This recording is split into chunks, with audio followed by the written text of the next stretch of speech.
শুনতে থাকুন আজকের গল্প, লেখক রাহাত আনোয়ারের কলমে, জিতুদা ও ঘোষাল বাড়ির গোলকধাম।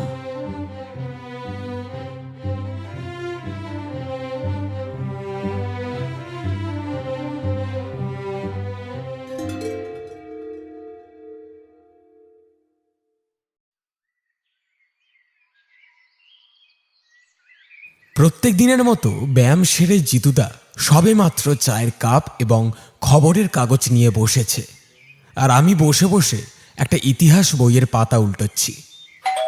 এমন সময় দরজার কলিং বেল বেজে ওঠে।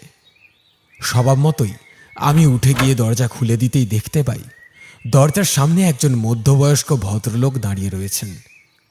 লোকটির পা থেকে মাথা পর্যন্ত পরনে কালো আনুষ্ঠানিক পোশাক, স্বাস্থ্যবান এবং মাথায় ঘন কালো চুল।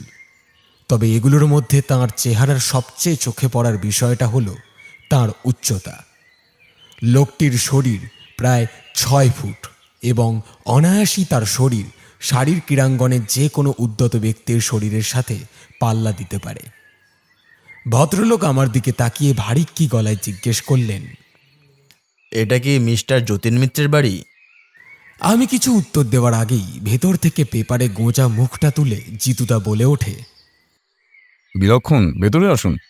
তারপর ভদ্রলোকের জন্য এক কাপ চায়ের বন্দোবস্ত করে দে। ভদ্রলোক ভেতরে ঢুকে এলেন এবং জিতুদার সামনেই খালি একটা চেয়ারে গা এলিয়ে দিলেন। চা বানানোই ছিল। আমি সেটাকে একটা কাপে ঢেলে ভদ্রলোকের সামনে পরিবেশন করলে ভদ্রলোক একটা মুচকি হাসি হেসে আমাকে ধন্যবাদ দেন। আমি পাশের সোফাতে বসে আধখোলা ইতিহাস বইটাতে মুখটা ঢেকে ফেলি বটে, তবে কানটা যে বরাবরের মতো তাদের কথোপকথনেই ঘিরে বসে আছে তা এক প্রকার বলাই বাহুল্য। বলুন আপনার পরিচয় আর কিভাবে আপনাকে সাহায্য করতে পারি। নমস্কার মিত্তির বাবু, আমি স্যামুয়েল তপাদার। হ্যাঁ হ্যাঁ, তবে দেহরক্ষীরও যে গোয়েন্দার সাহায্য করতে পারে তা কিন্তু আগে জানতাম না মিস্টার তপাদার। কিভাবে বুঝলেন আমি বডিগার্ড? আচ্ছা, শরীরের পোশাক দেখে, তাই না? ভুল ধরেছেন বলবো না, ঠিকই ধরেছেন। আপনার বৃদ্ধ মালিকের যে খুবই দরকারি প্রয়োজন তা আমি অবশ্যই পূরণের চেষ্টা করব। এবার ব্যাপারটা একটু বলবেন। কাউকে এক পলক দেখে তার ব্যাপারে খুঁটিনাটি জেনে ফেলার যে দুর্ধর্ষ ক্ষমতাটা জিতুদার মধ্যে রয়েছে তা মাইক্রোস্কোপ ছাড়া যে এক্কেবারে সোনার কাঠি রূপোর কাঠির তুলনায় কম কিছু নয় তা সকলেই কম বেশি স্বীকার করে। এবারেও তার ব্যতিক্রম ঘটল না। জিতুদার সাথে প্রথম অসম্পূর্ণ আলাপের প্রারম্ভেই অপ্রত্যাশিতভাবে তার মুখে নিজের সম্পর্কে সাধারণ পরিচয়টা শুনে স্যামুয়েলবাবু বেশ অবাক হয়ে কয়েকবার খাবি খেয়ে গম্ভীর উৎকণ্ঠা মেশানো কণ্ঠে জিজ্ঞেস করলেন, আগে থেকেই কি আমার আসার খবর আপনি পেয়ে গিয়েছিলেন? তাই বুঝি আগে থেকেই আপনি সবটা জেনে নিয়েছেন, তাই না? জিতুদার চায়ের কাপ টেবিলের উপর নামিয়ে রেখে উত্তর দেন, না স্যামুয়েল বাবু, আপনার চেহারা এবং পোশাকই এত কিছু আমাকে বলে দিল। ভদ্রলোক জিতুদার দিকে খানিকটা ঝুঁকে পড়ে বললেন, কিভাবে বলুন তো? এই যে আপনার ফর্মাল ড্রেস, এটা দেখেই যেমন বুঝলাম আপনি দেহরক্ষী, তেমনই এটাও বুঝলাম যে আপনি এখন নিজের ডিউটির মধ্যে রয়েছেন এবং কর্তব্যের মধ্যে নিযুক্ত থাকাকালীন একজন মানসিকভাবে অবিকৃত মানুষ যে নিজের ব্যক্তিগত কাজ করে তা তো আমার জানা নেই। এত সকাল সকাল আপনার আগমন নিশ্চয়ই কোনো মূল্যবান কাজের সংকেত দেয়, এবং এই কাজটা যদি আপনার ব্যক্তিগত না হয় তবে নিশ্চয়ই আপনার মালিকেরই হবে। আর আপনার মালিকেরই যদি আমার সাথে কোনো অতি গুরুত্বপূর্ণ প্রয়োজন থেকে থাকে যার জন্য আপনি এখানে এসেছেন, তা মেটাতে অবশ্যই আপনার মালিকেরই আসা উচিত ছিল, অথচ তিনি আসেননি। সুতরাং তিনি প্রতিবন্ধী বা বৃদ্ধ, এর ভিত্তিতেই আমি আপনাকে কথাগুলো বললাম। জিতুদার কথাগুলো শুনে স্যামুয়েল বাবুর ভারিক্কি কণ্ঠটাও কেমন দমে গেল।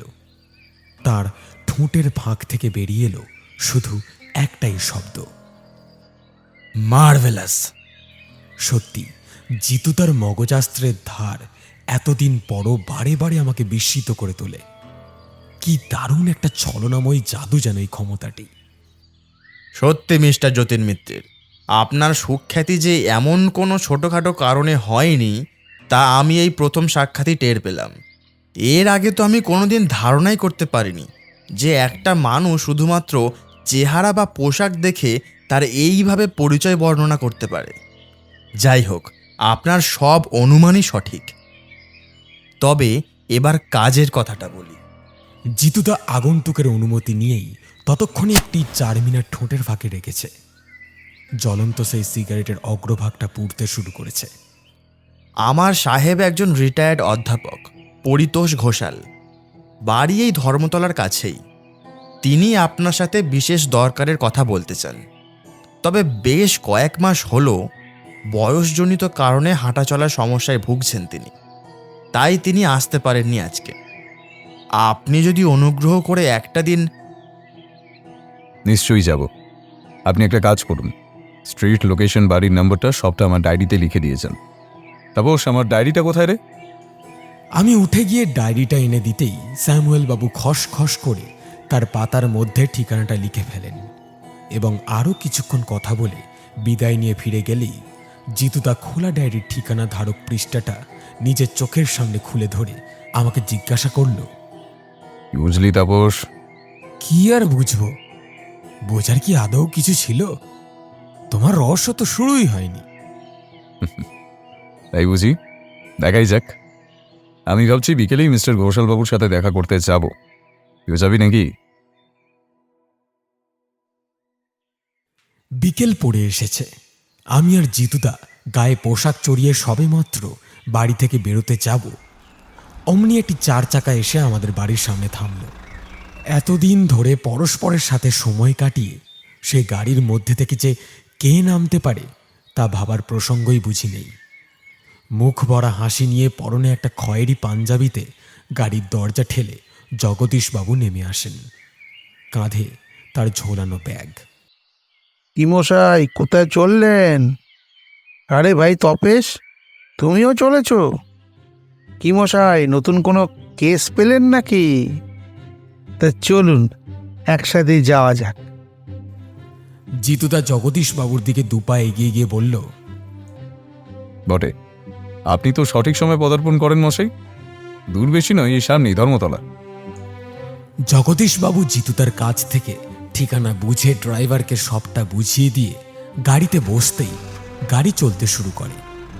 রজনী সেন রোড থেকে ধর্মতলা বিশেষ দূর নয় এবং ট্রাফিকও কম ছিল, তাই পৌঁছতেও খুব একটা সময় লাগলো না।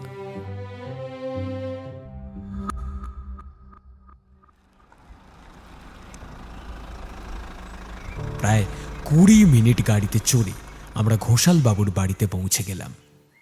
সসম্ভ্রমে আমাদেরকে অভিবাদন করে বসার ঘরে বসালেন ঘোষালবাবু। তারপর বাড়ির পরিচারককে ডেকে বললেন, রামু, বাবুদের জন্য চা নিয়ে এসো। ঘোষালবাবু মানুষটা বেশ মিশুকে। পায়ের সমস্যার কারণে তিনি বার্ধক্যে হুইল চেয়ার ধরেছেন। মাথায় সাদা পাতলা চুলের মাঝখানে একটা সুগভীর টাক এবং বয়সটা প্রায় 70 পেরিয়ে যাওয়ায় চামড়ায় সামান্য সামান্য ভাঁজ ধরেছে। জিতুদা আমাদেরকে আলাপ করিয়ে দিল। এ হলো আমার খুড়তুতো ভাই তাপস মিত্র, এবং ইনি হলেন প্রখ্যাত লেখক জগদীশ গাঙ্গুলি। যতীনবাবু, আমি আপনার সাথে আলাদা করে কথা বলতে চাই। আপনি কাইন্ডলি আমার বেডরুমে আসতে পারবেন? খুবই গোপনীয়ভাবে কথাগুলো বলতে চাই আপনাকে। খোলামেলাভাবে এখানে বলতে আমি খুব অপ্রস্তুত বোধ করছি। নিশ্চয়ই, আমিও এরকম আপনার সাথে একমত বলতে পারেন। তবে আমার 2 সঙ্গী কিন্তু থাকছেই। নির্দ্বিধায় থাক। ঘোষালবাবুর পাশেই তার দেহরক্ষী স্যামুয়েল দাঁড়িয়েছিলেন। তাকে পেছনে ফেলে আমরা 4 জনে ঘোষালবাবুর একতলার রুমে ঢুকে পড়ি। চেয়ারে বসেই তৎক্ষণাৎ প্রশ্ন করে জিতুদা, আচ্ছা, আপনার পরিবারে কে কে রয়েছে? তেমন কাউকে তো দেখতে পেলাম না। আমি আর জগদীশবাবু হলাম নির্বাক গোয়েন্দা, সুতরাং তীব্র মনোযোগ তাদের বাক্যালাপে প্রেরণ করলাম। ঘোষালবাবু বললেন, আজ বৃহস্পতিবার তো, তাই বিকেলের দিকে পরিবারের সবাই ওই মন্দিরে পুজো করতে যায়, তাই আপনি কাউকেই দেখতে পেলেন না। তবে আপনার কাছে আমার অনুরোধ, আমার পরিবার যেন গুণাক্ষরেও জানতে না পারে যে আমি একজন গোয়েন্দার সাহায্য প্রার্থী হয়েছি। আর ওই কাজের শেষেই আপনাকে উপযুক্ত পারিশ্রমিকের বেশি না হয় কিছু দিয়ে দেব। এগুলো পরের কথা। আপনার পরিবারে কে আছে একটু বিস্তারিত বলে নিজের সমস্যাটাকে নির্দ্বিধায় বলে ফেলুন। আমার 51বর্তী পরিবার। পরিবারে রয়েছে 2 ছেলে, 1 মেয়ে। আমার একটা বিধবা বোন আর একজন বড় ভাইও আছে। এছাড়া স্যামুয়েল রয়েছে এবং 2 জন কাজের লোকও আছে। একজন সকালবেলা কাজ সেরে যায়, তার নাম মালতী। আর একজন বিকাল থেকে রাত পর্যন্ত কাজ করে, যাকে বাইরে দেখলেন, ওর নাম রামু। আচ্ছা, বেশ বুঝলাম। এবার তাহলে কাজের কথাতেই আসা যাক। নিশ্চয়ই। ঘোষালবাবু পাশে রাখা কাঁচের গ্লাসটা হাতে তুলে এক ঢোকে তার অর্ধেকটা জল পান করে নিয়ে বলেন, প্রথম থেকেই সবটা পরস্পর সবিস্তারে বলে যাচ্ছি। তারপর একটু থামলেন এবং গলা খাকারি দিয়ে বলতে শুরু করলেন, ঘটনাটা ঘটেছে আমার কাছে রক্ষিত একটা আংটিকে নিয়ে। দাঁড়ান, আপনাদের জিনিসটা দেখাই। বলেই ভদ্রলোক উঠে গিয়ে ড্রয়ার থেকে একটা আংটি বের করে এনে জিতুদার হাতে দিলেন। জিতুদা আংটিটাকে হাতে নিয়ে বাতাসের বুকে মেলে ধরে। আমি আর জগদীশবাবু তার 2 পাশেই চেয়ারে জায়গা দখল করে বসেছিলাম। দুজনেই সামনে অল্প চেয়ারটাকে সরিয়ে নিয়ে আংটিটার দিকে সামান্য একটু ঝুঁকে পড়ি। আংটিটির মধ্যবর্তী মাণিক্য চকচক করে ওঠে। আমরা মনোমুগ্ধ হয়ে সেই রূপবান অলংকারটির দিকে চেয়ে রই। বস্তুটি সোনালি রঙের শ্যাঙ্কের শোল্ডারের উপর বসানো একটি দুষ্প্রাপ্য নীলাভ হিরে, যা ঘরের অল্প আলোতেও স্ফটিকের মতো চকচক করছে এবং তার সোনালি শ্যাঙ্কের গায়ে খোদিত রয়েছে অজানা হরফের অজস্র অক্ষর। কি অপরূপ তার রূপের জাদু! বড় বড় চোখ করে সেদিকে তাকিয়ে জগদীশবাবু বিস্ফারিত কণ্ঠে বলে ওঠে, মশাই, জব্বর! আংটিটি পেলেন কোথায়? দেখে তো কোনো পুরনো বাদশাহী আংটি মনে হচ্ছে। আমাদের পৈতৃক সম্পত্তি এটা। আমার ঠাকুরদা এটাকে লুকিয়ে রেখে একটা ধাঁধা লিখে রেখে গিয়েছিলেন। আমি সেটাকে সমাধান করে এটা উদ্ধার করি। জিতুদা ততক্ষণে চেয়ারের গায়ে শরীর এলিয়ে দিয়েছে। ঠোঁটের উপর তর্জনী রেখে পায়ের উপর পাটাকে সামান্য বেঁকিয়ে সে বলে উঠল, ইন্টারেস্টিং। আংটিটা জগদীশবাবুর হাতে তুলে দিয়ে আমিও তখন রহস্য রোমাঞ্চ উপন্যাসে মনোযোগ ডুবিয়ে দিয়েছি। ঘোষালবাবু বলে উঠলেন, প্রায় 1 সপ্তাহ আগে আমি এই আংটিটা উদ্ধার করি এবং তারপর থেকেই আমার সাথে অদ্ভুত সব ঘটনা শুরু হয়। থ্রেট? হ্যাঁ যতীনবাবু, থ্রেটই বটে। আর আপনাকে এই কারসাজির মাথা যে কে সেইটা খুঁজে বের করার জন্য আমি জরুরি তলব দিয়েছি। জিতুদা হ্যাঁ সূচক মাথা নাড়েন এবং ঘোষালবাবু বলতে থাকেন, আমি সেবার ছাদে বসেছিলাম।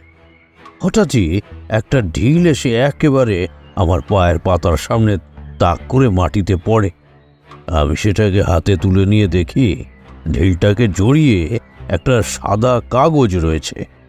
সেখানে লেখা রয়েছিল, তোর কাছে যে আংটিটা রয়েছে সেটা আমাকে দিয়ে দে, নইলে মারা পড়বি। আমি তৎক্ষণাৎ উঠে গিয়ে ছাদের কার্নিশের কাছে যেতেই আমার ছোট ছেলেকে দেখতে পাই। সে যেন আচমকা হেঁটে হেঁটে আড়ালে যাওয়ার চেষ্টা করছে। আমার ছোট ছেলের নাম শুভ্র। তার সাথে আমার সম্পর্ক একেবারেই ভালো না। কেন মিস্টার ঘোষাল? আসলে শুভ্র অল্প বয়স থেকেই সিগারেট খাওয়া ধরেছে, যেটা আমি একেবারে অপছন্দ করি। শুধু তাই নয়, ধীরে ধীরে পড়াশুনো থেকেও মুখ বেরিয়ে নিয়েছে। বোটানিতে অনার্সে 2বার এসে সাপ্লি পেয়ে আর কলেজ পাশ করতে পারেনি। বাধ্য হচ্ছিল বাজে বন্ধু বান্ধবদের সাথে মিশত। বস্তুত এইভাবেই আমাদের সম্পর্ক খারাপ হয়ে যায়। এখন কি করে আপনার ছোট ছেলে? ঘোষালবাবু ক্রুদ্ধ স্বরে বলে ওঠেন, কি আর করবে, বকাটে ছেলে যে বাপের টাকায় ফুটানি মারে। এখনো আমি ভরণ পোষণ করছি। আচ্ছা, ঢিলের সাথে যে হুমকির চিঠিটা আপনি পেয়েছিলেন সেটা রয়েছে আপনার কাছে? দুঃখিত যতীনবাবু, আসলে ব্যাপারটা তখন বিশেষ আমল দিইনি, তাই সেটাকে রেখে দেওয়ার প্রয়োজনও বোধ করিনি। জিতুদার মনে যেন পরবর্তী প্রশ্নটা প্রস্তুতি ছিল। ঘোষালবাবুর কথা শেষ হওয়ার সাথে সাথেই সে আবার একটা প্রশ্ন করে। বেশ, আপনার কি নিজের ছোট ছেলের প্রতি সন্দেহ হয়? নিরাশময় কণ্ঠে ঘোষালবাবু মাথা নিচু করে বলল, হয়তো তখনও হয়নি, কিন্তু ঘটনার প্রবাহে কষ্ট হলেও অস্বীকার করতে পারি না। হয়তো আমার ছোট ছেলেই ওই অ্যান্টিক জিনিসটার লোভে আমাকে মারার হুমকি দিয়ে চলেছে। এ তো হতেই পারে, তাই না? ছেলে বিপথে গেলে বাপকেও খুন করতে চায়, এমন ঘটনা তো আকছার ঘটছে। বাকিটা শুনি। হ্যাঁ, যা বলছিলাম, সম্ভবত এই ঘটনার একদিন পর আমার সাথে এইরকমই হুমকির একটা ঘটনা ঘটে। সেটা বলি। সেদিন আমি রাতের বেলা নৈশভোজ সেরে বিছানায় উঠেছি। একা মানুষ, মশারিতে বিছানার চারপাশটা ঢেকে নিয়ে সবেমাত্র লাইট নিভিয়ে ঘুমোতে যাব, এমন সময় টেবিলের উপরের টেলিফোনটা কর্কর শব্দে বেজে ওঠে। একটু বিরক্তই হই, কার বা অত রাতে টেলিফোন রিসিভ করার মানসিকতা থাকে বলুন তো? যাই হোক, তাও বাধ্য হয়েই অনেক কষ্টে বিছানা ছেড়ে নেমে উঠে গিয়ে টেলিফোনটা কানে ধরতেই ওপাশ থেকে একটা বাঘাটে গম্ভীর গলার স্বর ভেসে এলো এবং আমাকে বহুক্ষণ ওপাশের লোকটা তর্জন গর্জন করে রীতিমতো ভীতি প্রদর্শন করার চেষ্টা করলো। আচ্ছা, আপনার ওই ঐতিহাসিক হিরের আংটির ব্যাপার আপনি ছাড়া আর কে কে জানে? আপনি কি এই খবর সকলের মধ্যে ছড়িয়ে দিয়েছেন? না যতীনবাবু, এই আংটির খবর শুধুমাত্র আমার পরিবার জানে, এছাড়া আর তো কাউকে বলিনি, এবং ওই বাকিদেরকেও কথাটা গোপন রাখতে নির্দেশ দিয়েছি। আমার প্রবল বিশ্বাস ওরাও বলেনি। বেশ, তারপর বলতে থাকুন। ঠিক তার পরের দিনই আমি রাতে ঘুমোতে যাচ্ছি, হঠাৎই একটা পায়ের শব্দে আমার ঘুমটা ভেঙে যায়। তখন আংটিটা ড্রয়ারে রেখে সেটাকে তালা বন্ধ করে রেখেছিলাম। ঘুম থেকে উঠে সেদিকেই প্রথম চোখ যায় এবং আমি তাকিয়ে দেখি একজন মুখোশ পরা কালো পোশাকের পুরুষ মূর্তি প্রবলভাবে ড্রয়ারটাকে টান দিয়ে খোলার চেষ্টা করছে। কথাটা শুনেই আমি বেশ কয়েকবার খাবি খেলাম। রাতে এ বাড়িতে চোরও এসেছিল। রহস্য যে জমজমাট। সামনের দিকে সামান্য ঝুঁকে মনোযোগটা আরো খানিকটা গাঢ় করে তুললাম এবং ওপাশে ভদ্রলোক বলেই চললেন। আমি চিৎকার করে উঠি এবং সাথে সাথেই সেই ছায়ামূর্তি দরজা ঠেলে পালিয়ে যায়। পায়ের সমস্যার কারণে আমি আর তার পিছু নিতে পারিনি। সকলে আমার চিৎকার শুনে কিছুক্ষণের মধ্যেই আমার রুমে আসে এবং আমি সবিস্তারে সবটা সবাইকে বলি। তারা চারপাশটা ভালো করে খুঁজেও দেখে, কিন্তু কিছুই পায় না। সে রাতে ব্যাপারটা থিতিয়ে এলে আমি ঘুমোতে যাওয়ার আগে একটা জিনিস কিন্তু আবিষ্কার করি, সেটাও আপনাকে দেখাই, দাঁড়ান। বলেই ঘোষালবাবু উঠে গিয়ে টেবিলের উপরের একটি ছোট টিনের বাক্স থেকে একটা সোনার হার বের করে জিতু তার সামনে রাখেন। এই যে, এইটা আমি মেঝেতে পড়ে থাকতে দেখতে পাই। এটা কার জানেন? এটা আমার ছোট ছেলেকে আমি তার জন্মদিনে উপহার দিয়েছিলাম। সেটা সে সবসময় ব্যবহার করে। আচ্ছা, ঘোষালবাবু যখন পরিবারের সবাই আপনার চিৎকারে আপনার কাছে আসে, তখন তার মধ্যে আপনার ছোট ছেলেও ছিল? হ্যাঁ, শুভ্র ছিল। অতএব এটা তখনই হয়তো শুভ্রর গলা থেকে পড়ে যায়। না যতীনবাবু, আমার স্পষ্ট মনে আছে শুভ্র দরজার কাছে দাঁড়িয়েছিল, রুমের ভেতরে সে ঢোকেনি, এবং যেখান থেকে এটা পেয়েছি অর্থাৎ ওই ড্রয়ারের কাছ থেকে, সেখানে শুভ্র তো যায়নি। কিছুক্ষণ জিতুদা নীরব হয়ে টেবিলের দিকে এক দৃষ্টে তাকিয়ে থেকে নিস্তব্ধতা ভেঙে বলে, আচ্ছা মিস্টার ঘোষাল, আপনার কি আরও কোনো তথ্য দেওয়ার আছে, নাকি এতটাই শেষ? আছে যতীনবাবু, আছে। পরশুরাতের বিভীষিকাটাই তো আপনাকে বলিনি, যে কারণে এই বিষয় নিয়ে আমি এতটা আতঙ্কিত হয়েছি। বলুন। ব্যাপারটা বলার আগে আপনাকে পরশু সকালের কথাটা বলা দরকার। যেহেতু আমি ছোট ছেলের বিপক্ষে ওই প্রমাণ পেয়েছিলাম, সুতরাং সেটাকে যাচাই করতে আমি ছোট ছেলেকে ডেকে পাঠাই এবং তাকে নিরীক্ষণ করে জানতে পারি তার কাছে হারটি নেই। আমি প্রচণ্ড রেগে যাই এবং অপবাদ দিয়ে অকথ্য ভাষায় তার সাথে বিশাল ঝগড়া করি। শুভ্র রেগে বাড়ি থেকে বেরিয়ে যায় এবং সেই দিন সারাদিনটাই সে বাড়ির বাইরে কাটায়। যদিও রাতের বেলা শুভ্র বাড়ি ফিরে আসে হয়তো পেটের টানে। যাই হোক, সেই রাতে ঘটনাটা ঘটে। তখন রাত গভীর হয়েছে, আমি ঘুমোচ্ছিলাম। হঠাৎই পরপর 3 বার পিস্তলের আকাশ ফাটানো শব্দে আমার ঘুমটা ভেঙে যায় এবং উঠে দেখি আমার রুমের জানলার কাছের কিছু অংশ বুলেটের আঘাতে একেবারে চৌচির হয়ে গেছে। বাড়ির লোক জেগে বসে এবং চারপাশ তন্ন তন্ন করে খুঁজেও কিচ্ছুটি হাতের নাগালে তারা পায় না। জানালাটা ওই দিকে দেখুন দেখুন। বলেই ঘোষালবাবু ঠিক আমাদের পেছন দিকটার দিকে আঙুল উঁচিয়ে ধরলেন। আমরা তার আঙুল লক্ষ্য করে তাকাতেই রুমের ঠিক পূর্ব দিকে একটা জানলা দেখতে পাই, যার শার্সির মধ্যিখানে ফাটলের একটা ঘোলাটে দাগ। কি বলছেন মশাই আপনি?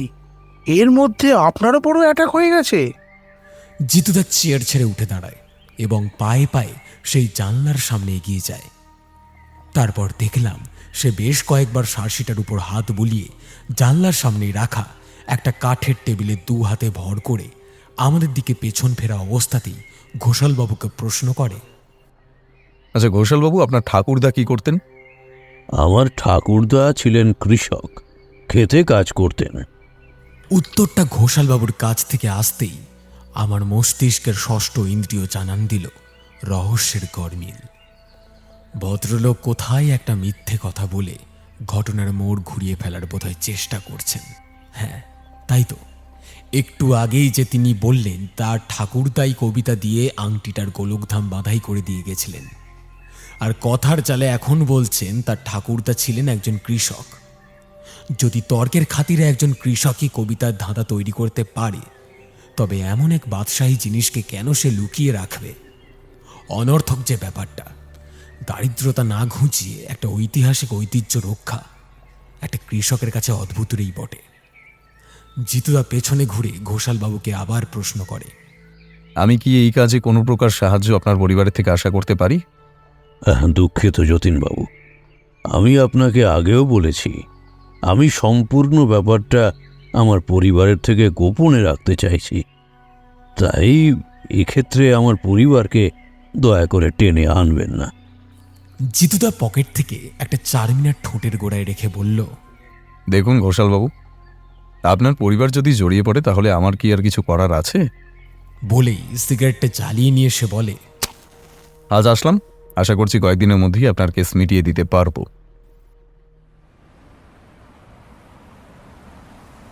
গাড়ি ছাড়তেই আমি জিতুদাকে প্রশ্ন করি, আচ্ছা জিতুদা, কৃষক ঠাকুরদাও কি অর্থযুক্ত ধাঁধাময় কবিতা লিখে দারিদ্রতাকে তুচ্ছ করে ইতিহাস সামলাতে পারে?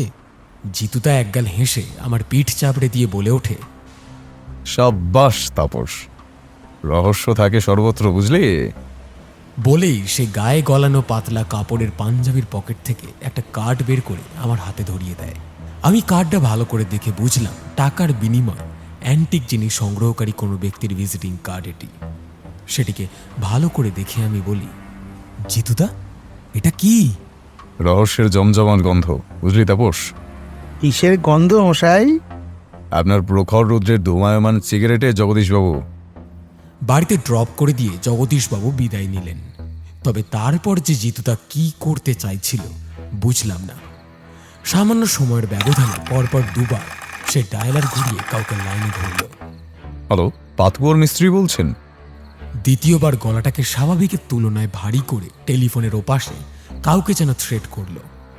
ব্যাপার না বুঝে ঘুমোতে যাওয়ার আগে আমি জিজ্ঞেস করলাম, কি করছো এসব জিতুদা? এতদিন ধরে আমার সাথে থেকে বুঝিসনি বুঝি কি করছি? ঘুমো, সকালে তাড়াতাড়ি উঠতে হবে।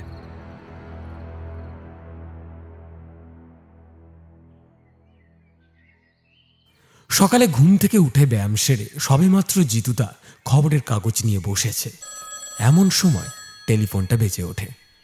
আমি বাথরুমে ছিলাম। জিতুদা রিসিভারটা তুলে কথা বলে তার কিছুক্ষণের মধ্যেই আমাকে ডাক দিল। তাপস, ঘোষাল বাড়িতে যেতে হবে। এখনই যদি যেতে চাস 3 মিনিটের মধ্যে তৈরি হয়নি, হয়তো স্বচ্ছন্দে আমি বেরিয়ে পড়ব। জিতুদার কথায় আর কোনো প্রশ্ন না তুলে তাড়াহুড়ো করে প্রস্তুত হয়ে নিয়ে বাড়ি থেকে বেরোনোর সময় জিজ্ঞেস করলাম, ব্যাপার কি বলো তো, অত সকাল সকাল? আমার কথার প্রত্যুত্তরে জিতুদা যা বলল, সত্যি সে খবরের জন্য একেবারেই আমি প্রস্তুত ছিলাম না। এক কথায় এ খবর কল্পনাতীতই ছিল বটে। জিতুদা নিজের শার্টের বোতামটা লাগাতে লাগাতে বলল, কাল রাতে ঘোষালবাবু খুন হয়েছে। আজ সকালে তার রুম থেকে মৃতদেহ উদ্ধার হয়েছে। আধ ঘন্টার মধ্যেই আমি আর জিতুদা ঘটনাস্থলে পৌঁছে যাই। তবে আমাদের আগেই পুলিশ পৌঁছে গিয়েছিল। বাড়ির সামনে পুলিশ জিপ পেরিয়ে আমরা ভেতরে ঢুকে আসতেই একটা হই হট্টগোল শুনতে পেলাম। সামনে তাকিয়ে দেখি বড়বাবু একটা যুবকের জামার কলারটা ভালো করে হাতের মুঠোয় চেপে ধরে বলছেন, চল চল চলে চল, বাপকে খুন করার বুক ফোলানো সাহস তোর একদিনে চুপসে দেবো।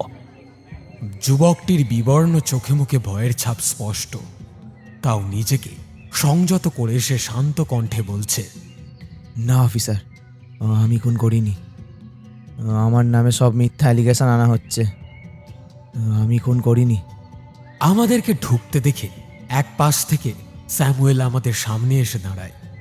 তারও চোখে মুখে দুঃখ ক্লান্তি স্পষ্ট।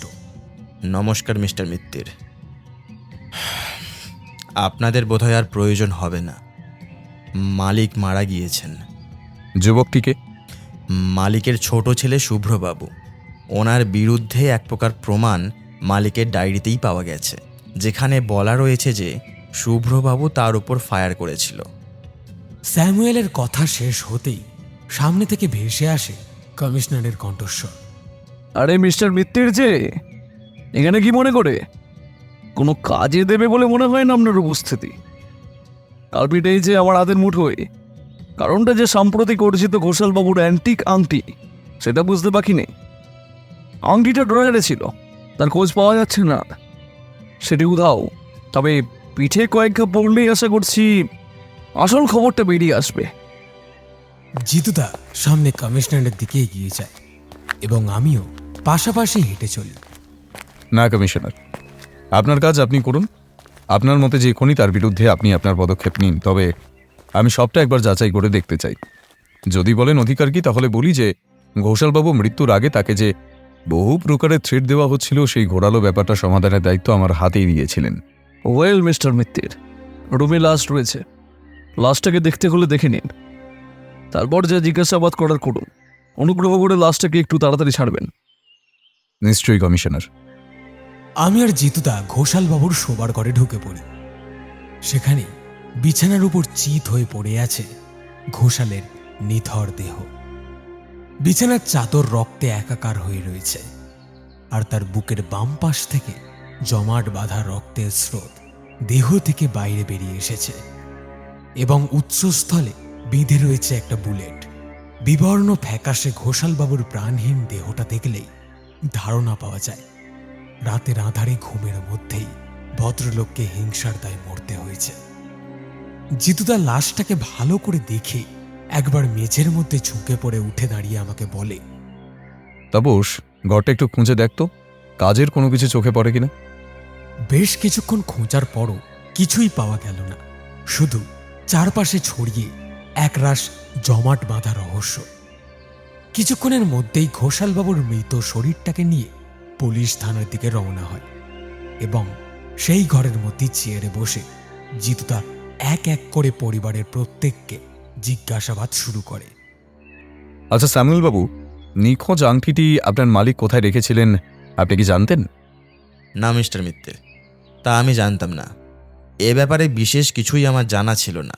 শুধু এটুকু দেহরক্ষী হিসাবে আমার জানা ছিল যে কেউ তাকে বারবার থ্রেট দিচ্ছে, এবং সেটা যে শুভ্রবাবু তা তো আর বুঝিনি কখনো। একটা আংটির জন্য তিনি নিজের বাবাকে এভাবে হত্যা করলেন, জাস্ট মানা যায় না। আপনি কতদিন এখানে কাজ করছেন? তাও প্রায় 3 বছর। আপনার নিজের চোখে দেখা কোনো সন্দেহভাজন কোনো ঘটনা মনে পড়ে? হ্যাঁ মিস্টার মিত্তির, প্রথম থেকেই কুসম্পর্কের জেরে বাবা ছেলের মধ্যে একটা দ্বন্দ্ব আমি দেখতে পাই। আর তার আগে থেকে শুভ্রবাবুর আচার আচরণ একেবারেই আমার সাধারণ মনে হয়নি। সবসময় তিনি যেন নিজের বাবার প্রতি ক্রুদ্ধ হয়ে থাকতেন। ধন্যবাদ স্যামুয়েল বাবু, উঠতে পারেন আপনি। ঘরের মাঝখানে গোলাকার টেবিলের ওপাশ থেকে স্যামুয়েল বাবু উঠে গেলে একজন 26-27 যুবক চেয়ারটাতে এসে বসেন। নমস্কার যতীনবাবু, আমি ঘোষাল বাড়ির বড় ছেলে বিনায়ক ঘোষাল। নমস্কার বিনায়ক বাবু, আপনাকে প্রথমে খুব সাধারণ একটা প্রশ্ন করব। আচ্ছা, আপনি তো ঘোষালবাবুর সুপুত্র, তাই না? হয়তো। বিনায়ক ঘোষালের থেকে প্রত্যুত্তর আসতেই জিতুদা টেবিলের উপর সামান্য ঝুঁকে পড়ে প্রশ্ন করে, ঘোষালবাবুর মৃত্যুর আগে নাকি একটা উইল করেছিলেন, যেখানে তার মৃত্যুর পর সমস্ত সম্পত্তির উত্তরাধিকার হিসেবে আপনাকেই স্বীকৃতি দেওয়া হয়েছিল, এটা কি ঠিক? মানে আপনি কি বলতে চাইছেন আমি নিজের বাবাকে সম্পত্তির লোভে খুন করেছি? তা বলতে চাইছি না, তবে সম্পূর্ণরূপে অস্বীকারও আমি করছি না। আপনার ছোট ভাই এবং বোনকে বঞ্চিত করে আপনার নামে সম্পত্তি লিখে দেওয়া হয়েছিল। অতএব বাবার সিদ্ধান্ত পরিবর্তন হলেই যে আপনাকে এই সম্পত্তির সমান 2 ভাগ হাতছাড়া করতেই হবে তা আপনি ভালো মতোই জানতেন। কথাটা শুনে বিনায়কবাবু একটা লম্বা দীর্ঘশ্বাস ফেলে বলে ওঠে, এ বিষয়ে আমি বিতর্কে জড়াতে চাইব না।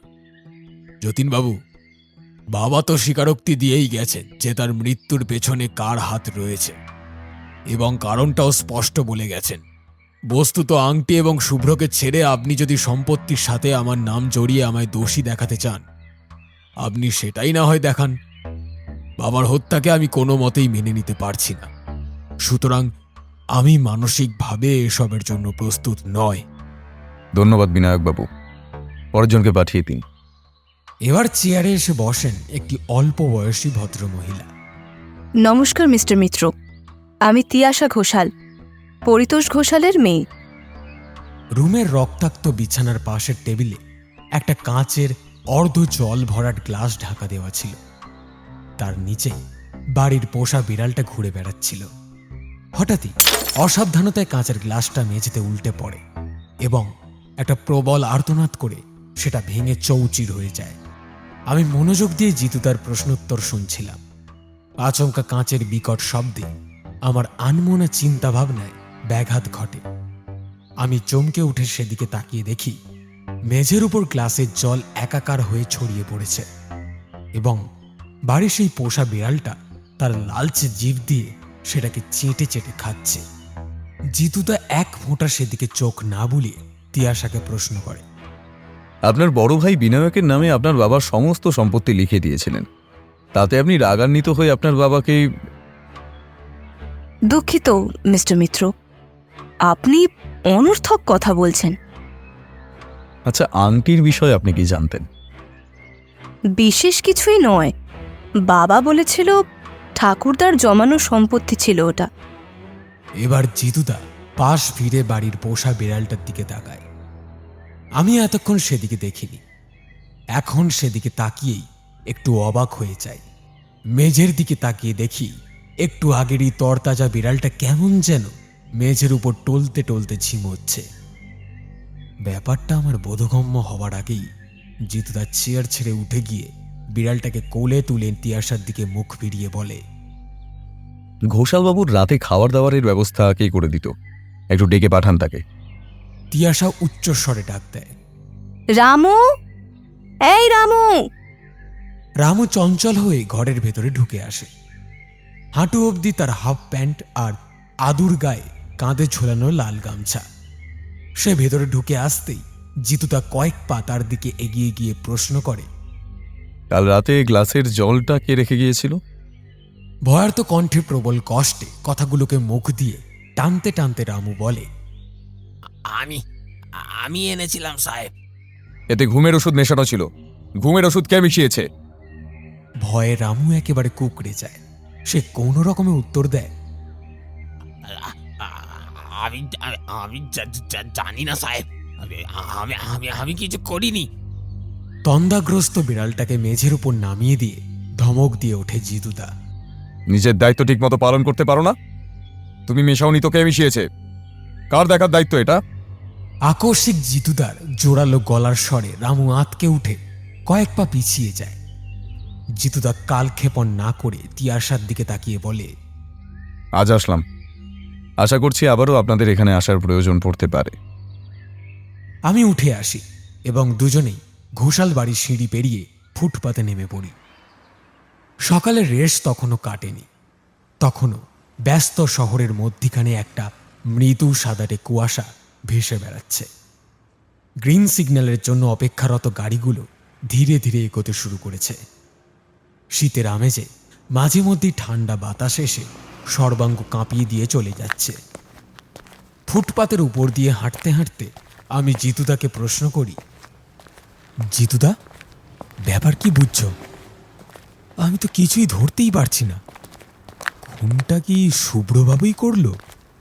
মগজ লাগিয়ে ভাব তাপস। আংটি, সম্পত্তি, পরিবার আর বুলেটের ঝাঁঝরা ঘোষালবাবুর মৃতদেহ, সবগুলো কেমন ঘেঁটে যাচ্ছে না? আচ্ছা, আমার একটা কাজ রয়েছে, তুই যা, আমি আসছি। বলেই জিতুদা আমার কথা বলার কোনো সুযোগ না দিয়ে একটা ট্যাক্সিকে দাঁড় করিয়ে তার মধ্যে বসে পড়ে এবং ড্রাইভারের কানের কাছে মুখ নিয়ে গিয়ে কিছু একটা নির্দেশ দেওয়ার সাথে সাথে স্টার্ট নিয়ে ট্যাক্সিটা চলতে শুরু করে। কয়েক মুহূর্ত নিশ্চল হয়ে দাঁড়িয়ে ধীরে ধীরে রাস্তার ভিড়ে মিলিয়ে যাওয়া ট্যাক্সিটার দিকে চেয়ে থেকে আমি হতাশ চিত্তে বাস স্ট্যান্ডের দিকে গিয়ে দাঁড়াই। বাস ধরতে বেশিক্ষণ সময় না লাগলেও অফিস টাইমে জ্যাম কেটে রজনী সেন রোড পৌঁছতে আমার লেগে গেল প্রায় 40 মিনিট। এবং বাড়িতে ঢুকে দেখি জিতুদা চেয়ারে হেলান দিয়ে বসে ধূমপান করছে। আমাকে দেখে সে গম্ভীর গলায় বলে ওঠে, তাপস, প্রশ্ন করিস না, বিরক্ত বোধ করব। জিতুদা যদি বাড়িতেই আসতো তাহলে আমাকে কেনই বা সে কাজের বাহানা দেখালো তা বুঝলাম না। তবে প্রশ্নও করলাম না। ফ্রেশ হতে চুপচাপ ঘরে চলে গেলাম। সেদিনের সারা দিনটা জিতুদা ওভাবেই চিন্তায় নিমগ্ন হয়েই কাটিয়ে দিল।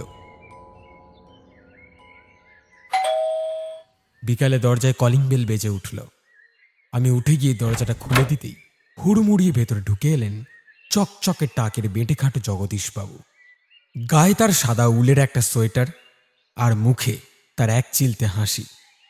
তাড়াহুড়োতে ঢুকতে গিয়ে তিনি দরজার চৌকাঠেও একবার হোঁচট খেলেন, তবে পরক্ষণেই নিজেকে সামলে নিয়ে মুখ তুলে আমাদের দিকে তাকিয়ে শব্দার্থপূর্ণ হাসি দিয়ে বলেন, তাপস ভাই, তোমার জন্য একটা সারপ্রাইজ আছে, দেখতে চাও? আমি একটু আগ্রহী হয়ে কিছু একটা বলতে চাবো, তার আগেই জিতুদার ডায়েরির উপর মুখ গুঁজে কিছু একটা লিখতে লিখতে প্রশ্ন করেন, আজ এত খুশি কেন? সব বলবো, দাঁড়ান, তাপসকে আগে কাজের জিনিসটা দিই। বলেই জগদীশবাবু কাঁধে ঝোলানো ব্যাগের চেন খুলে একটা বই বের করে আমার হাতে ধরিয়ে দেন। তারপর মুখ বেঁকিয়ে একটা মুচকি হাসি দিয়ে বলেন, আজই সবে প্রকাশ পেয়েছে। তাপস ভাই, তোমার জন্য নিয়ে এলাম। তুমি তো আবার রহস্য গল্প পড়তে খুব পছন্দ করো। আমি বইটার প্রচ্ছদের দিকে তাকিয়ে বুঝতে পারি আরও একটা গোয়েন্দার জমজমাট রোমাঞ্চকর কাহিনী। অতএব বইটাকে টেবিলে রেখে উত্তর দিই, ধন্যবাদ জেঠু। জগদীশবাবু একগাল হেসে জিতুদার দিকে মুখ ফিরিয়ে বলেন, ব্যাপারটা শুনুন মশাই, আজ তো হলো 13 তারিখ। আগামী 23শে জানুয়ারি নেতাজির জন্মদিনের দিন আন্দামান নিকোবরে একটি বিশেষ অনুষ্ঠানের আয়োজন হয়েছে। এখানে বিশিষ্ট লেখকদের আমন্ত্রণ করা হয়েছে, তাদের মধ্যে আমিও আছি। সম্পাদকের সঙ্গে আমার বিশেষ ঘনিষ্ঠতা ছিল, তাই আপনাদেরও নিয়ে যাওয়ার অনুমতি পেয়ে গেছি। অল্প খরচে বেশ একটা ভ্রমণ হয়ে যাবে, কি বলেন? কথাটা শুনেই আমার চোখটা চকচক করে ওঠে। একেই বোধহয় জিতুদার ভাষায় টেলিপ্যাথি বলে। হ্যাঁ, সত্যি কেমন যেন বেরিয়ে আসার শখ জাগছিল মনে। তাই বলে এভাবে যে পূর্ণ হবে তা কেই জানতো। জব্বর। তবে মশাই, এদিকে তো রহস্য বেশ জোরালো হয়েছে। শুনেছেন ঘোষালবাবু খুন হয়েছেন কাল রাতে? হ্যাঁ, বলেন কি? এই তো সবে কালকে কেস হাতে পেলেন, এর মধ্যে এত কিছু? গুণের দায় ঘোষালবাবু ছোট ছেলেকে পুলিশ অ্যারেস্ট করে নিয়ে গেছে, কিন্তু ব্যাপারটা এতটাও সহজ লাগছে না, বুঝলেন? যেহেতু ঘোষালবাবুকে থ্রেট দিচ্ছিল, তাকে খুঁজে বের করার দায়িত্ব নিয়েই ফেলেছি। সুতরাং খুঁজে যে বের করতেই হবে, এবং এই কালপিটকে ধরতে পারলেই যে খুনিও বেরিয়ে পড়বে, তাতে আমি বেশ আশাবাদী। তা কতদিন লাগবে মশাই? সুভাষ জয়ন্তীতে যাওয়া হচ্ছে তো।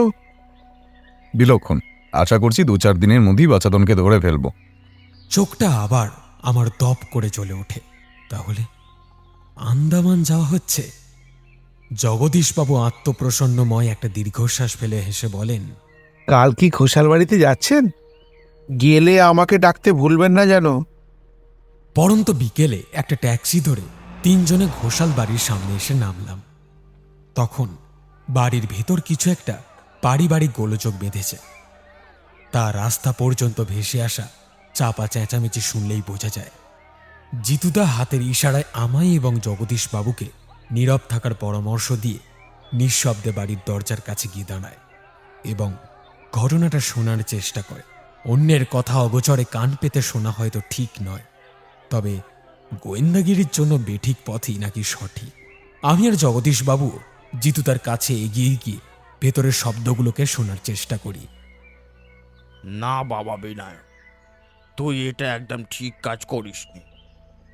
2-1 টাকা তো নয়, পুরো 2 লক্ষ টাকা।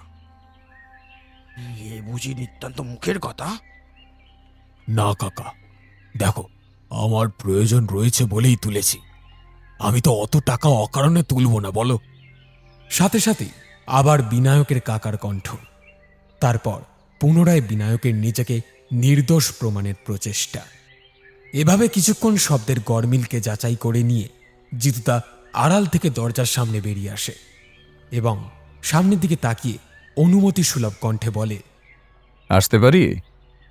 ঘোষালবাবুর বড় ভাই জিতুদাকে প্রথম থেকেই বিশেষ সম্মান করেন। স্বভাব মতোই তাই তিনি এগিয়ে এসে সসম্ভ্রমে বলেন, নিশ্চয় নিশ্চয় যতীনবাবু, ভেতরে আসুন। জিতুদা ভেতরে ঢুকে আসে। ততক্ষণে আমরাও আড়াল থেকে নিজেদেরকে সরিয়ে ফেলে জিতুদার পেছন পেছন ভেতরে ঢুকে পড়ি।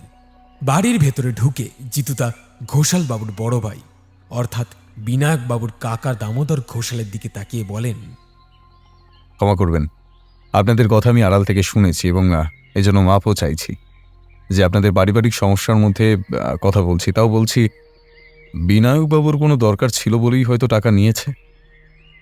বিনায়ক একবার আর চোখে জিতুদার দিকে তাকায়। আমি সিম্প্যাথি চাই না, আমি আসলাম। বিনায়কের পায়ের কাছে একটা ব্রিফকেস বসানো ছিল, সম্ভবত টাকাটা তাতেই রয়েছে।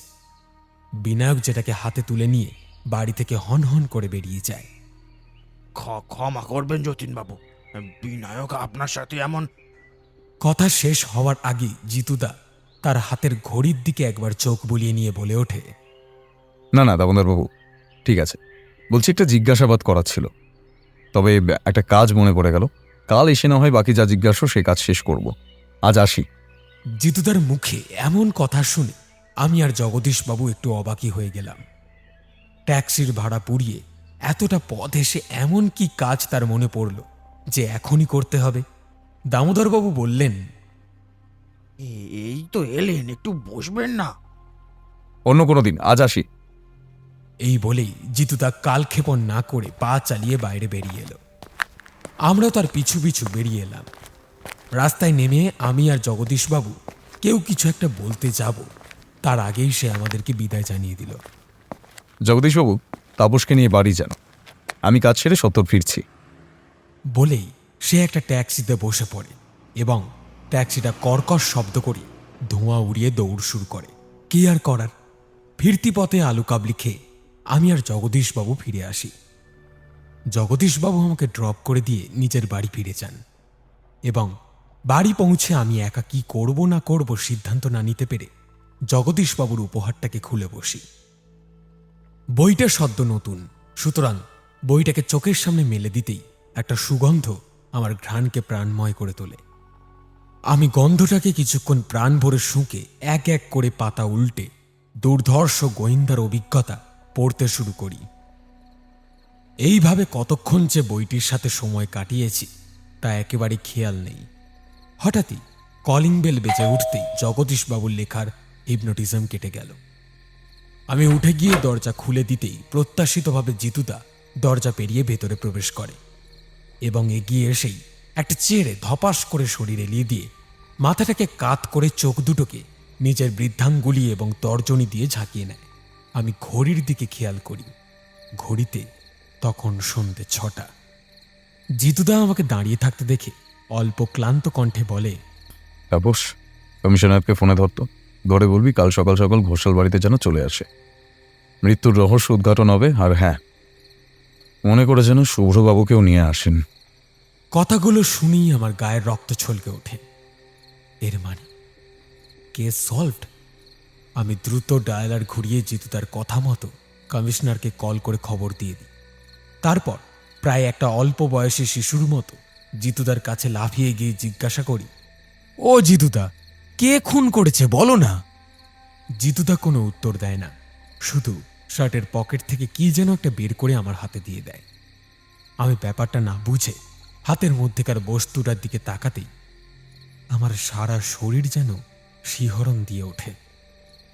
সত্যি বিস্মিত হওয়াই স্বাভাবিক, কেননা আমি যেটাকে ধরেছিলাম সেটা আর কিছুই নয়, সব ঘটনার মুখ্য চরিত্র ঘোষালবাবু, সেই হীরের আংটি।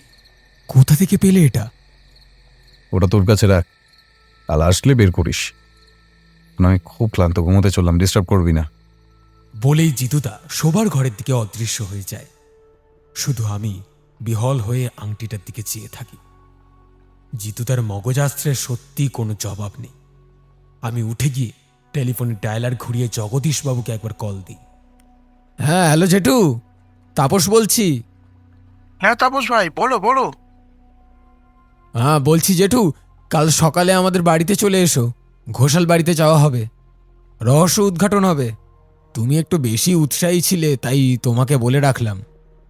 বিলক্ষণ বিলক্ষণ, হাজিরা সময় মতো পেয়ে যাবে। সকাল 10টার আগেই জিতুদা, আমি এবং জগদীশবাবু ঘোষাল বাড়িতে পৌঁছে গেলাম। আগে থেকেই ঘোষাল বাড়িতে সকলকে জানিয়ে রাখা হয়েছিল। জিতুদা রাতে কল করে আসল বিষয় গোপন রেখে বলেছিল, কাল বিশেষ জিজ্ঞাসাবাদ রয়েছে, আপনাদের পরিবারের সকলে যেন সঠিক সময়ে বাড়িতে উপস্থিত থাকে। সুতরাং বসার ঘরে সকলে অপেক্ষা করে রয়েছিল। আমরা সেখানে ঢুকতেই প্রত্যেকের সাথে সাক্ষাৎ হয়ে গেল। কেউ বিস্মিত, তো কারোর মুখে ভয়ের চিহ্ন, আবার কেউ বিব্রত বা কারোর মধ্যে পরিপূর্ণ বিরক্তি। ততক্ষণে কমিশনারও জিতুদার কথা মতো শুভ্রকে নিয়ে সেখানে পৌঁছে গিয়েছিল। আমাদেরকে ঢুকতে দেখেই তিনি উঠে এগিয়ে গেলেন। তো মিস্টার মিত্তির, আসুন, আপনার জন্য অধীর আগ্রহে অপেক্ষা করে রয়েছিলাম। জিতুদা এদিক ওদিকে রাখা শূন্য চেয়ারের একটিতে টেনে তাতে বসে পড়ে প্রত্যুত্তরে বলে ওঠে, ক্ষমা করবেন, আপনাদেরকে অপেক্ষা করানোর জন্য সত্যিই দুঃখিত। আমি এবং জগদীশবাবু জিতুদার দুই পাশে দুটো চেয়ার টেনে নিয়ে বসে পড়ি। তবে এর ফাঁকে একবার আপাত পক্ষে অপরাধী শুভ্রবাবুর দিকে লক্ষ্য করেছিলাম। কয়েকদিনের হাজতবাসে তার মুখটা একেবারে বিবর্ণ ফ্যাকাশে হয়ে গেছে এবং শরীরটা খানিকটা শুকিয়ে এসেছে। শুভ্রবাবু জিতুদার মুখের দিকে চেয়ে একটু ঝাঁঝালোভাবেই তাকে প্রশ্ন করে, আসল সত্যিটাই পেয়েছেন তো, নাকি আপনার চোখেও পট্টি পরিয়ে রেখেছে ওনারা? জিতুদা ধীরে সুস্থে কয়েকবার নিঃশ্বাস প্রশ্বাস নিয়ে মুচকি হাসি হেসে উত্তর দেয়। চিন্তা করবেন না শুভ্রবাবু, এবার তা যদি আপনি হন আপনি, আর অন্য কেউ হলে অন্য কেউ। দেখি আপনি কি করেন। আমার পরিবার তো আমাকে বিশ্বাস করলো না। আমি নাকি টাকার জন্য বাবাকে খুন করেছি। একটা ছাপ্পা অপরাধী হলেও আমি তাও একবার বলতে চাই যে আমি অতটাও কাপুরুষ নই যে নিজের জন্মদাতাকে মেরে ফেলবো। এবার জিতুদা আর কোনো উত্তর দেয় না। কমিশনার বাঘাটে গলায় ধমক দিয়ে ওঠে। এই ছেলে, আর একটাও কথা বলবি না, মুখ বন্ধ করে চুপচাপ দাঁড়িয়ে থাক। কমিশনারের ধমকে শুভ্রবাবু একেবারেই চুপ হয়ে যায়। জিতুদা চেয়ার ছেড়ে উঠে দাঁড়ায় এবং অনুমতির প্রয়োজনে গলা খাঁকড়ে প্রশ্ন করে। আপনারা যদি কিছু মনে না করেন, একটা সিগারেট খেতে পারি? আপত্তি যে কেউই করল না তা বলাই বাহুল্য। জিতুদা পকেট থেকে সিগারেট বের করে তাতে আগুন ধরিয়ে বেশ কয়েকটা শুকটান দিয়ে সিগারেটটাকে মধ্যমা এবং তর্জনিক ফাঁকে ঝুলিয়ে বলে ওঠে। বেশ, তাহলে এবার শুরু করি নাকি? খেয়াল করেছিলাম স্যামুয়েল এবং দামোদর বাবু নিঃশব্দে পুরো ব্যাপারটা সাবধানতা অবলম্বন করে শুনছিল, আর বিনায়ক ও তিয়াশা পাশাপাশি বসে মাঝে মাঝে নিজেদের মধ্যে নিচু স্বরে কিছু একটা কথা বলছিল। তাদের দিকে একবার চোখ বুলিয়ে নিয়ে জিতু তার ঠোঁটের ফাঁক থেকে সিগারেটের ধোঁয়া ছেড়ে বলতে শুরু করে। দেখুন, ঘোষালবাবু খুনের আসল কারণটা কি সর্বাগ্রে সেটা জানা খুবই জরুরি, তাই না? অতএব সেটাই আগে বলি। দেখুন, যদি আংটি চুরি খুনির আসল উদ্দেশ্য হতো তাহলে কিন্তু সে নির্দ্বিধায় ঘোষালবাবুকে না হত্যা করেও সেটা আদায় করতে পারত। কারণ যদি বলতে হয়, এটা বলতেই পারি যে ঘোষালবাবু রাতে ঘুমোতে যাওয়ার আগে যে জলটা খেয়েছিল তাতে ঘুমের বড়ি মেশানো ছিল। কথাটা শুনেই এক প্রকার অবিশ্বাস্য বিষয় কমিশনার বলে ওঠেন। কি বলছেন মিস্টার মিত্তির? আমি তো তদন্তে এই খবর পাইনি। এখনো বলা বাকি রয়েছে, সবে তো শুরু করলাম। দাঁড়ান, তো খুনটা আংটির জন্য করা হয়নি, সে কারণে আগে আংটির বন্দোবস্তটা করে ফেলি। কি বলেন সবাই? বলেই জিতুদা আমার দিকে ঘুরে দাঁড়িয়ে হাত পেতে বলে ওঠে। তাপস, আংটিটা। আমার প্যান্টের পকেটেই আগের দিন রাতে জিতুদার থেকে অর্জিত আংটিটাকে সযত্নে রেখে দিয়েছিলাম। সেটাকেই আমি জিতুদার কথা মতো তার বাড়িয়ে দেওয়া হাতের মুঠোয় দিয়ে দিতেই সে সেটাকে সামনের দিকে বাড়িয়ে মেলে দেওয়া হাতের মুঠোয় রেখে বলল, এই হলো ঘোষালবাবুর সেই নিখোঁজ আংটি। সেটাকে দেখেই প্রায় একসাথে ঘোষাল বাড়ির সকলে অবিশ্বাস ও অপ্রত্যাশায় চমকে ওঠে। দামোদরবাবু এগিয়ে এসে সেটাকে হাতে তুলে নিয়ে তখন প্রায় ফুঁসতে থাকা কণ্ঠে প্রশ্ন করে, কোথা থেকে পেলেন যতীনবাবু এই জিনিসটা? পেলাম বলতে স্যামুয়েলবাবু, আপনি কি কিছু বলতে চাইবেন? কথাটা শুনেই স্যামুয়েল একেবারে বোকার মতো তাকিয়ে থর থর করে কাঁপতে থাকা স্বরকে নিয়ন্ত্রিত করতে করতে বলে, মানে কি বলতে চাইছেন মিস্টার মিত্তির? বিশেষ কিছু নয়, বলতে চাইলাম ঘোষালবাবুকে থ্রেড দিয়ে আংটি আদায় করতে চাও এবং শেষমেশ করেই ফেলাটা কি আপনি ঠিক করেছেন? কথাগুলো শুনে বিনায়কবাবু উত্তেজিত হয়ে চেয়ার ছেড়ে দাঁড়িয়ে চেঁচিয়ে ওঠেন। হ্যাঁ বিনায়কবাবু, এটাই সত্যি। ব্যাপারটা প্রথম থেকে বলি। বলেই জিতুদা একটা ভিজিটিং কার্ড বের করে টেবিলের উপর রাখে। আমি কার্ডটার দিকে তাকাতেই চিনতে পারি সেটাকে। এটাকে জিতুদা একবার আমাকে দেখিয়েছিল। এটি একটি শখের অ্যান্টিক বস্তু সংগ্রহকারীর ভিজিটিং কার্ড। এটা আমি স্যামুয়েলবাবুর ঘর থেকে পেয়েছি, ঠিক যেখান থেকে আংটিটা পেলাম। স্যামুয়েলবাবু চাইছিলেন বেশি ধরে আংটিটাকে এই লোকটির কাছে বেচে দিতে। কি ঠিক বলছি তো স্যামুয়েলবাবু? স্যামুয়েল কোনো উত্তর না দিয়ে মাথা নিচু করে থাকে। আচ্ছা, আপনি তো লোকটিকে সামনাসামনি কখনোই দেখেননি, তাই না? তবে স্যামুয়েলবাবু, আপনি কি এটা জানতেন যে আপনি যে লোকটির কাছে জিনিসটা বিক্রি করতে চেয়েছিলেন উনি স্বয়ং পরিতোষ ঘোষাল ছিলেন? জিতুদার এই কথাটা শুনে শুধু স্যামুয়েল বা অন্যান্যরা নয়, আমিও বেশ আশ্চর্য হই। মনের মধ্যে জমতে থাকা সব প্রশ্নের জট ছাড়াতে ছাড়াতে জিতুদা বলে চলে, ঘোষালবাবু কম দামে বিভিন্ন চোরা অ্যান্টিক জিনিস কেনার নেশায় পড়ে কার্ডটা নিজের পরিচয় গোপন করে ছাপিয়েছিলেন এবং ঘটনাচক্রে সেই কার্ডটা আপনার হাতে পড়ে এবং আপনার মাথায় বুদ্ধি খেলে যায় যে ঘোষালবাবুর কাছে থাকা অ্যান্টিক জিনিসটা চুরি করে এনার কাছে বিক্রি করলে কেমন হয়। এই ভেবে আপনি ঘোষালবাবুকেই নিজের অজান্তে ফোন করে তার কাছে খুব স্বল্প মূল্যে তার জিনিসই বিক্রি করার প্রস্তাব দেন। ঘোষালবাবু বুঝতে পারেন না ব্যাপারটা। কম দামে অ্যান্টিক জিনিসের লোভ সামলাতে না পেরে রাজি হয়ে যান এবং তারপর থেকে আপনি উৎপাত শুরু করেন, তাই তো স্যামুয়েলবাবু? আসলে ঘটনাটা ঠিক জোড়া লাগাতে পারতাম না যদি না এই একই ভিজিটিং কার্ড স্যামুয়েলবাবুর ঘরে পাওয়ার আগে ঘোষালবাবুর ঘরে পেতাম। হ্যাঁ, ঘোষালবাবু যখন আমাকে প্রথম ডেকে পাঠালেন এবং আমি এই বাড়িতে এলাম, তখনই আমার চোখে পড়েছিল এই কার্ডটা, এবং সেই দিনই আমি সন্দেহের বশে এই কার্ডের কন্ট্যাক্ট নাম্বারে ডায়ালার ঘোরাই এবং তখনই বুঝতে পারি পরিচয় গোপন করে এসব কাজ ঘোষালবাবুই চালিয়ে চলেছেন। তবে মজার বিষয় কি জানেন? এই হীরের আংটিটা আসলে ঘোষাল পরিবারেরই নয়। কথাটা শুনেই আবারও চমকে ওঠে সবাই এবং মাত্রাতিরিক্ত বিষয়ে নিজের অজান্তেই জগদীশবাবু বলে ওঠেন, কি বলছেন মশাই? তিয়া সাহেবের অসন্তুষ্ট কণ্ঠে এক প্রকার ধমকে ওঠে। কি আজে বাজে কথা বলছেন? আজে বাজে কথা যতীন মিত্র বলে না মিস্টার ঘোষাল। ব্যাপারটা খুলে বলি।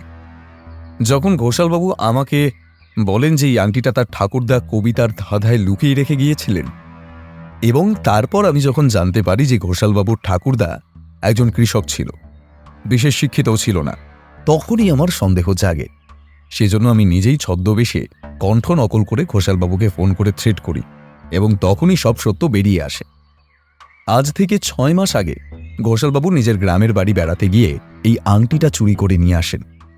যে কুকর্মের একমাত্র প্রত্যক্ষদর্শী ছিল স্যামুয়েল। সেই কারণে ঘোষালবাবু স্যামুয়েলকে সম্ভবত মুখ বন্ধ করে রাখার জন্য টাকাও দিয়েছিলেন। তবে স্যামুয়েল আংটিটা আদায় করার জন্য সেই আংটির প্রাক্তন মালিকের ছদ্মবেশে ঘোষালবাবুকে থ্রেট দিয়ে চলেছিল। সুতরাং আমি তাকে ধমক দিয়ে কল করলেই তিনি সবটা আমাকে বলে দেন, বলে যে তিনি এটা চুরি করেছেন, তবে কোনো প্রমাণ না থাকায় তিনি কোনো মতেই সেটাকে পুরনো মালিক অর্থাৎ ছদ্মবেশী স্যামুয়েলের হস্তগত করবেন না। তো এবার স্যামুয়েল বাবুর নাগাল কিভাবে পেলাম সেটা খুলে বলি, তাহলেই আশা করছি সবটা পরিষ্কার হয়ে যাবে। কি বলেন বিনায়কবাবু? জিতুদার কথার প্রত্যুত্তরে বিনায়ক একটা ঢোক গিলে বলেন, নিশ্চয়ই, আমি তো সেটাই চাই। বলুন যতীনবাবু। এর সূত্রপাত ছিল বিনায়কবাবুর ব্যাংক থেকে হঠাৎই 2 লাখ টাকা তুলে নেওয়া। যখন আমার সামনে দিয়ে বিনায়কবাবু ব্রিফকেসে ভর্তি টাকা নিয়ে বেরিয়ে যায়, আমি ওনাকে পেছনে ধাওয়া করি এবং দেখি একটা লোকের হাতে তিনি টাকাটা তুলে দিচ্ছেন।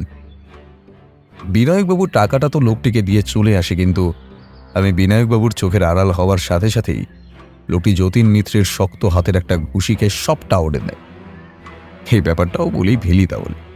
কি বলেন স্যামুয়েল বাবু? আচ্ছা, কি বলেন বিনায়কবাবু? দুজনের কারো ঠোঁট দিয়ে তখন কোনো ভাষা সরছে না। জিতুদা কমিশনারের দিকে ঘুরে বলে, প্রস্তুত থাকুন, আপনার কাছে এলো বলে। তো লোকটি ছিল স্যামুয়েল বাবুর একজন ভাড়াটে সহকর্মী। তার মুখ থেকে সবটা শুনে আপাতমস্তক সাজালে এই দাঁড়ায় যে রাতের বেলা জলে ঘুমের বড়ি মিশিয়ে স্যামুয়েল বাবু আংটিটা সবেমাত্র পাকড়াও করে ঘর থেকে বেরিয়ে গেছে। এমন সময় বিনায়কবাবু ঘোষালবাবুর ঘরে প্রবেশ করেন। স্যামুয়েলবাবু সবটা আড়াল থেকে দেখছিলেন। বিনায়কবাবু পকেট থেকে একটা শব্দহীন রিভলভার বের করেন এবং পরপর ঘুমন্ত ঘোষালবাবুর বুকে চালিয়ে দেন। কথাটা শুনেই সবাই একেবারে স্তম্ভিত হয়ে যায়। বিনায়কের পাশেই দাঁড়িয়ে থাকা তিয়াশা রাগে একটা থাপ্পড় কষিয়ে দেয় বিনায়কের মুখে। বিনায়ক চুপচাপ মুখটা নামিয়ে নেয়। কুলাঙ্গার, নিজের বাবার খুন করলি, কেন করলি এমন বল? হাত করা পড়া হাতটাকে পরস্পরের সাথে মিলিয়ে হাততালি দিয়ে শুভ্র বলে ওঠে, সাবাস সাবাস ভাই, ওয়েল ডান। সবটা শুনে বিস্ময় হতবুদ্ধি হয়ে তখনও কমিশনার নিজেকে সামলে চলেছে। জিতু তার বিশেষ কথা বাড়ায় না, সে বিনায়কের দিকে তাকিয়ে বলে ওঠে, তো বিনায়কবাবু, বাকিটা আপনি বলবেন নাকি আমাকেই কষ্ট করে বলতে হবে? কি করতাম আমি?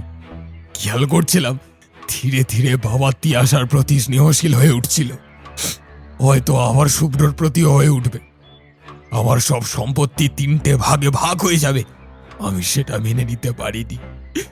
তাই আমি বাবাকে খুন করে ফেলি, আর স্যামুয়েল আমাকে খুন করতে দেখে নিতে আমাকে ব্ল্যাকমেল করতে শুরু করে, যার জন্য আমি বাধ্য হয়ে কতগুলো টাকা ওকে দিই। বিনায়কের কথা শেষ হতেই জিতুদা জগদীশ বাবুর দিকে তাকিয়ে বলল। জগদীশবাবু, ব্রিফকেসটা দিন। জগদীশ বাবুর কাছ থেকে ব্রিফকেসটা নিয়ে জিতুদা দামোদর বাবুর দিকে বাড়িয়ে দিয়ে বলল, এই হলো আপনাদের 2 লাখ টাকা। কমিশনার স্যার, আপনি আপনার কাজ করুন, আমি এবার আসি। যতীন বাবু, আপনার পারিশ্রমিকটা। পারিশ্রমিক আমি নিতে পারবো না। যিনি আমাকে নিয়োগ করেছিলেন তিনি যেহেতু নেই, সুতরাং ক্ষমা করবেন। এই বলে জিতুদা পেছনে ফিরে দাঁড়ায়। আমি এবং জগদীশ বাবু বেরিয়ে পড়ার প্রস্তুতিতে উঠে দাঁড়াই এবং তখনই জিতুদা পেছনে ঘুরে কমিশনারের দিকে এগিয়ে যায়। আরে কমিশনার, আসল জিনিসটাই তো দেওয়া হয়নি। বলে জিতুদা পকেট থেকে কিছু একটা বের করে কমিশনারের হাতে ধরিয়ে দেয়। ভালো করে চেয়ে দেখি সেটা আংটি, হীরের আংটি, যেটা হুবহু ঘোষাল বাবুর সেই আংটিটির মতো দেখতে। জিতুদা কমিশনারের প্রশ্নময় মুখের দিকে তাকিয়ে উত্তর করে, শ্যামাইলবাবু চুরিটাও ভালোভাবে করতে পারেন না, বুঝলেন, তাই নকল আংটিকে আসল ভেবে নিয়ে চলে যায়। আসলটা যে ঘোষালবাবুর কাছেই ছিল তা হয়তো আর কারো জানা হয়ে ওঠেনি। আমি ঘোষালবাবুর লাশ পরীক্ষা করতে গিয়েই এটা ঘরের মধ্যে মেঝের ওপর এক কোণে পড়ে থাকতে দেখে তুলে নিয়েছিলাম এবং যাচাই করেও নিয়েছি এটাই আসল আংটি। কমিশনার, আংটিটিকে সঠিক ব্যক্তির কাছে পাঠিয়ে দেবেন দয়া করে। এলাম। ট্যাক্সিতে বসে জগদীশবাবু হেসে বলে ওঠেন, মোক্ষম ছিল মশাই, ঘোষাল বাড়ির গোলকধাম। তা আন্দামান যা হচ্ছে তো? জিতুদা আরেকটা চারমিনা ঠোঁটের কোণে গুজে বলে ওঠে, বিলক্ষণ। তাপস, তুইও তো যাবি নাকি?